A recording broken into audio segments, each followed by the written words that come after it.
Hey, welcome back to my record vlog. My name's Matt, and I'm here to do my daily record purchase vlog. Okay, so first I've got something I picked up. This is a reissue. It is called Human Expression: Love at a Psychedelic Velocity. So what this is actually a band. These guys were in high school even. Some of them were as young as like 17 when they made this record, and they were really good musicians apparently. It's a really cool album. It's your typical sort of garage type psych. I wouldn't say typical, kind of like, along the lines of like Chocolate Watch Band, that sort of thing. And so these guys were in high school even. I think some of them, they were young, and they lived in Orange County, and they really were just sort of like disillusioned with the whole record industry thing, and didn't really even want to really even make the effort to be like big rock stars. And so they made this record, and it never really got like, I mean, if you could ever find this, God knows how much it would be, but someone managed to just go ahead and sort of and reissue this, because it is so cool. But they never really became a big band, because they eventually they even just quit. So it's pretty cool. Human Expression. Everyone back then, I guess, like for example, one thing they didn't like about the industry, everyone, it had to be all the bands were putting the Jefferson Airplane. And they actually finally gave in and called themselves the Human Expression, but they changed it for the record to how they had actually, they knew they had originally wanted it. And so this is a cool record. Like I said, it's a cool sort of psych, that late 60s psych sound, and they were really good musicians. And then it's the 12-inch record, and it does come with a 7-inch as well. Here's a 7-inch back here. And so there's a picture of one of the guys in the band, and I'm not going to open it. Anyway, so that's that. Also, I got another John Coltrane. This is a standard Coltrane.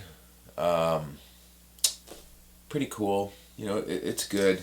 It's not really any of his more sort of out there, intense kind of stuff. It's pretty mellow, this one, actually. So standard train.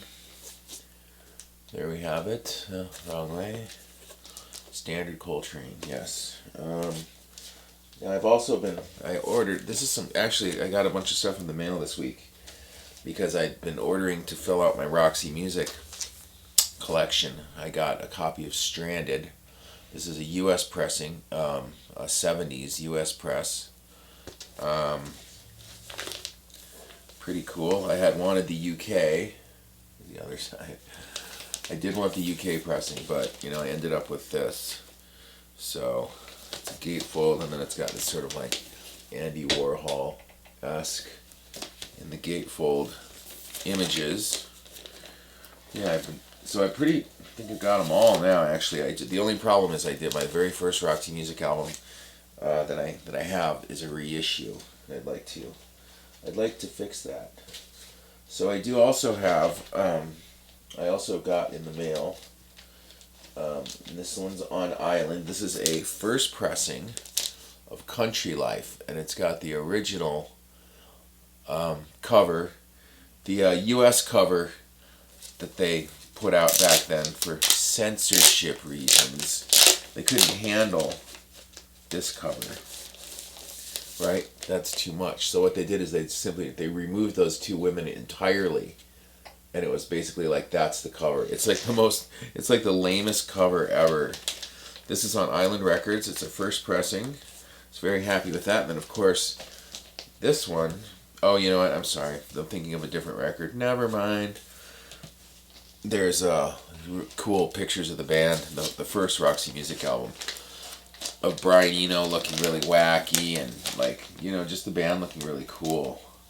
Just as far as their sort of glam look, and they're sort of like, they're trying to look, really look to the future, I guess, this band at the time, it's sort of like what's going to be the next thing. So then I also have I got a, now I had, what I had done is I'd ordered a first pressing. I have a copy of this Kate Bush album, which is called The Kick Inside. I have a copy of it that is sealed in the shrink wrap. And so I had wanted to order a copy to listen to, and I'd ordered a copy of the, a first pressing, U.S. pressing.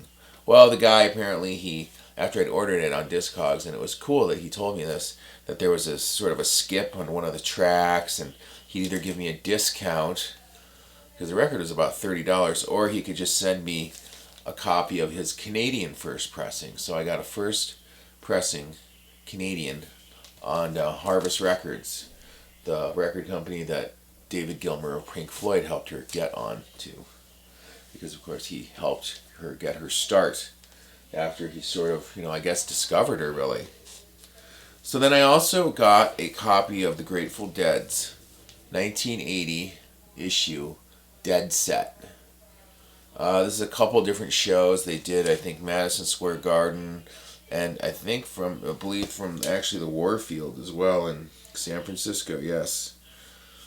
So this is a classic Dead. I mean, classic depending on who you ask. I guess a real hardcore Deadhead would probably have a different show in mind, something that had been committed to vinyl. Maybe it wasn't an actual release. It wasn't such a big deal, but I do know that Dead Set is, it's a good record.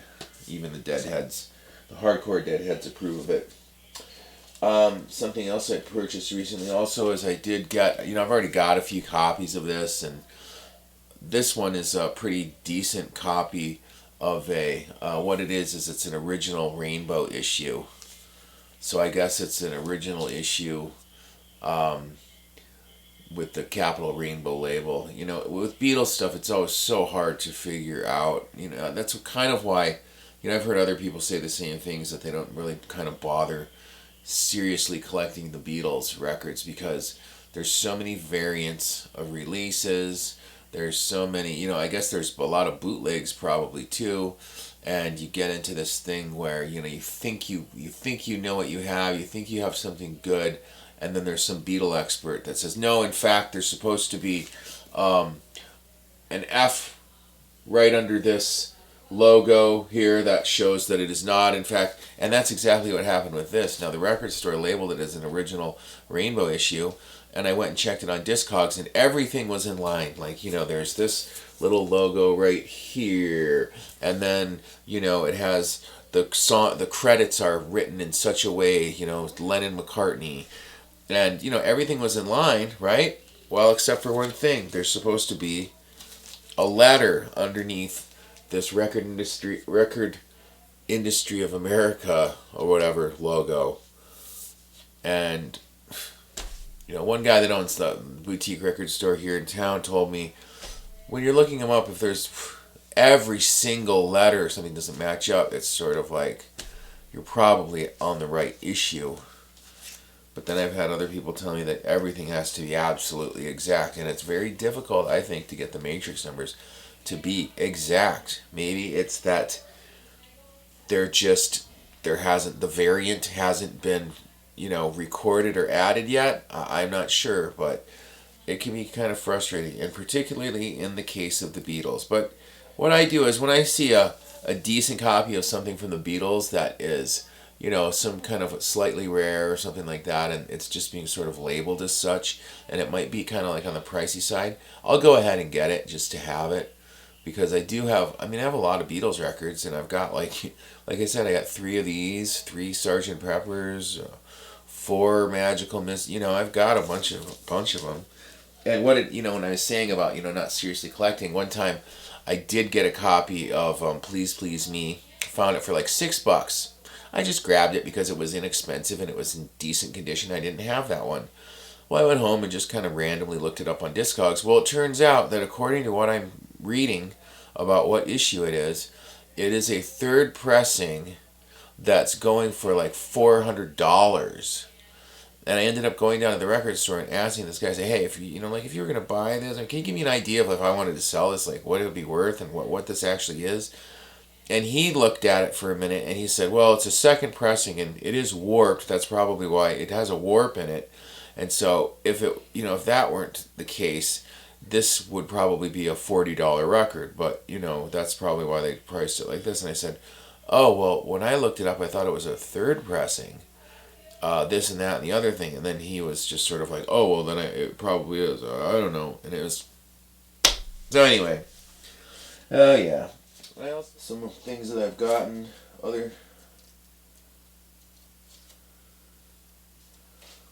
Other things I got, John Lennon's Imagine. This is a UK pressing of an audiophile edition from the UK from 1997. Audiophile release of John Lennon's Imagine. I've been, collecting a bunch of John Lennon, just getting it when I can. And, sometimes you get these really good ones. I found the 2 Virgins is a rare one that I found. So I have a first pressing of White Blood Cells. White Blood Cells by the White Stripes. This is the first original Sympathy for the Record Industry pressing. I got Brian Jonestown Massacre, first pressing of Strung Out in Heaven, their big industry push album. Really hard to find their stuff. You can never find original issues. I think there's only this one EP called Love that was available from 1998, kind of expensive, $50 EP. And then you can get their response to the Dandy Warhol's song, Not If You're the Last Junkie on Earth, panning the Anton, basically, Newcomb, the main guy from Brian Jonestown Massacre. There's an EP called Not If You Were the Last Dandy on Earth, which was the response to their song, Not If You're the Last Junkie on Earth. And in the film that's about Brian Jonestown Massacre and the Dandy Warhols, it sort of got the Brian Jonestown Massacre more into the mainstream, got more people to know about them. In that movie, Anton crashes their record release party, the Dandy Warhols, by showing up on roller skates in New York City, I think it was, showing up on roller skates with wearing all white and wearing one of those babushka, those Russian fur hats. On roller skates, he could barely roller skate. He shows up with their 12-inch single that at one point they show him designing the cover, and it's a woman going kind of like that. And he says, "Doesn't she look like she was just robbed?" He shows up with that single and hands it out. Well, that single is available like on eBay and I think even on Discogs, and it's about $300 or $400. So that's one of the only other original issues by the Brian Jonestown Massacre that are even available. You cannot find their stuff at any price. If you did, it would be hundreds of dollars, I'm sure. So, because what he would do is he would go and crash. He would get money, supposedly. He would get money from an A&R guy in the record industry, get studio time. He would go move him and the whole band in. They would live there and make a record, and they made like 3 records in 1 year by doing it that way. And they would just kind of like, do this guerrilla style, like making these records, and then God knows how they were ever pressed and released. So those records are really hard to find, and that's Thank God for Mental Illness, Take It From the Man, and wow, I'm blanking on the name of the other one. And all 3 of them are awesome records. And then even the one that they did prior to that, which is called their Satanic Majesty's Second Request. You can't even find that. That's impossible. You'll never find that. So anyway, I did get a first pressing original issue of Strung Out in Heaven. Very happy about that. And then I got a couple 7-inches here. I was going to show you when I showed you the White Blood Cells. White Stripes, Big 3 Killed My Baby. That's an original off of Sympathy for the Record Industry. I also got Death Disco from Dylan. Now, those were mail order, the other ones that I just showed you. I got this from Dylan, a guy that I buy records off of, that works at the record store. Death Disco by Public Image Limited. Public Image Limited, Death Disco. Cool song. And also the Jams Beat Surrender 7-inch. What's cool about this is it's a gatefold. I like that. It's a nice little package. Gatefold 7-inch of Beat Surrender by the 2 records, 2 7-inches by the Jam. The B-sides aren't that good, unfortunately. I was hoping for some cool B-sides, but no. Also, I got something from the 80s. Not an original, but from back in the 80s is Husker Du's Zen Arcade. That's the great hardcore era band that was a little more like kind of power pop, kind of punk. They always resented the tag of punk, even though, in the very beginning they were really, really fast and hard, like a hardcore band, but they gradually honed their sound. And I grew up in the town where they were coming up, and every show their music was getting better and the audience was responding to it even more vigorously, and it was really exciting to go see them play and see how they developed and started writing these really phenomenal songs. This is a really good album. This is a little more kind of on the hardcore side, and it's a 2-record set, and there's a lot of songs on it, and there's a lot of different things that they kind of were trying, I think, and experimenting with a little bit with their sound. But then by the time you get to a record like New Day Rising, I think was their next one that they did, and that really showcases how they were making these amazing power kind of pop punk, really high energy, kind of not really hardcore though, records they're getting catchier. The songs are getting catchier. Bob Mould's writing was getting more concise, and the drummer, the other main songwriter, Grant Hart, his stuff was, he was like into the whole Brian Wilson kind of pop, a little more on the pop side of things. His songs were getting awesome as well. And then unfortunately the whole band just blew up right when it looked like they might, what were they going to do next? But they did kind of go on to the major label, and they kind of mellowed out, that the last couple records were a little on the iffy side, I think. And then I also got this, another Replacements record. I think I might have shown you Let It Be. This is a single off of Let It Be. It's a similar, it looks like there's the cover for this is, the photo is from the same photo shoot as Let It Be, obviously, as it looks practically the same, except on this one, it's actually almost the same exact photo. Must have been taken just a second later after Tommy Stinson was done picking his nose.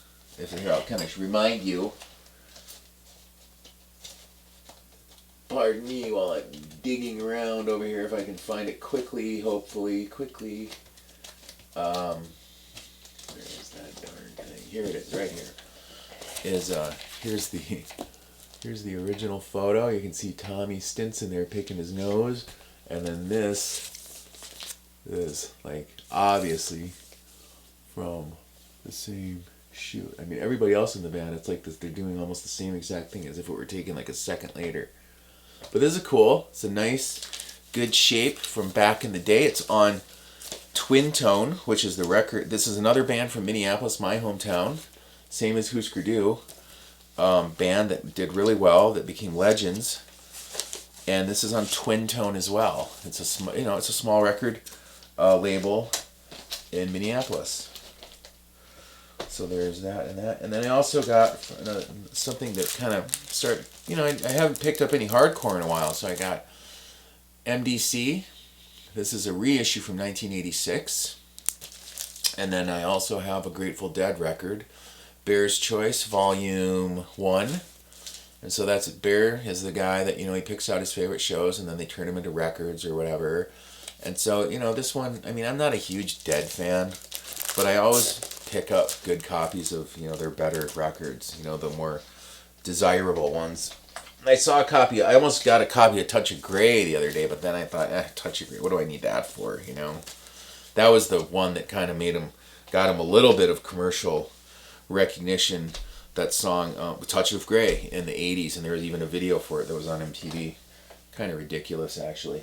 And then there's also, of course, I did get this awesome Lee Scratch Perry, The Sound Doctor. And that is, of course, dub reggae. Lee Scratch Perry. Awesome stuff. Got that from Dylan. And now I've been doing this thing where, I got another copy of it. I'm not going to show it to you because it looks exactly like this. Pink Floyd's Atom Heart Mother.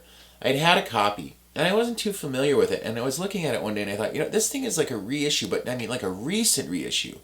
From like 2014 or something, because I was looking at the cover, and it looked so brand new. I was like, God, I thought this was an old copy, and it wasn't. And so I bought There's a copy at the local record store of Adam Hart Mother. This is the one, okay? So here it is. What this is it's a 1975 reissue.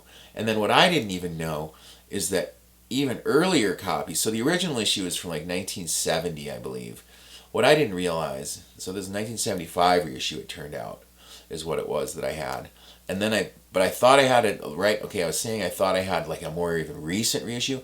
Well, I bought the copy that was available. Well, they're the same exact thing from 1975. And what I didn't realize also is that earlier, even issues of this, not necessarily original issue, earlier issues didn't even have any text on the record at all. So what I did is I went ahead and ordered one of those off Discogs. So the last thing I have to really show or discuss is this music concrete. Okay, I'm not an expert on it, but it's music, abstract, avant-garde, contemporary style music that, that was being made in the 40s.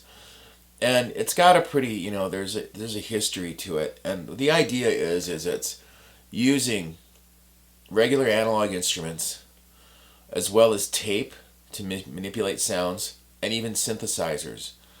And I picked up this record by this guy Varese, who apparently is a legend in the genre, and I knew I recognized his name, and I saw the record, and it's his classic Deserts, and it has to do with deserts, not only literal deserts, but sort of deserts of the mind, apparently, is what he's kind of exploring. And apparently it's a little on the kind of downbeat side, but I picked this up for $10. It's a great copy, and it's got, there's a pamphlet, a booklet having to do with his career and sort of what he was trying to achieve with this. And apparently Varese, he was even dissatisfied with the instruments that were available, and he thought that there would be new instruments that would be designed and invented to further assist in, a musician's or a composer's creativity.